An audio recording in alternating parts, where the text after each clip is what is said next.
So let's first start by asking the question, what is Procreate and what is it used for? Procreate is an app for the iPad Pro developed by Savage.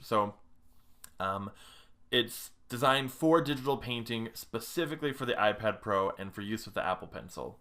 It can use other styluses if you want, but it's specifically designed to work with Apple Pencil. And there's also a version for the iPhone, but we're going to be focusing on the one for the iPad Pro in this course.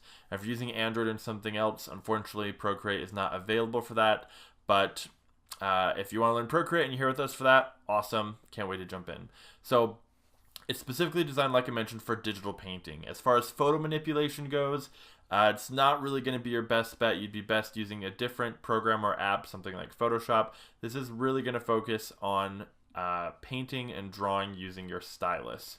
On top of that, it is also a really good option for hand lettering. We'll cover that just a little tiny bit in this course, but we're mostly going to be focusing on the drawing painting aspect of it. So that being said, it's a really useful app. It's highly rated on the App Store. And on top of that, to put all of that together, this is the 4th iteration, which has the most features out of any of them so far, and it's the latest edition of Procreate. So if you haven't updated to Procreate 4 yet, make sure you do that. Otherwise, you won't be able to follow along and do all the things in this course. So that being said, we now have an understanding what exactly Procreate is, what its use is, and where we can go from here.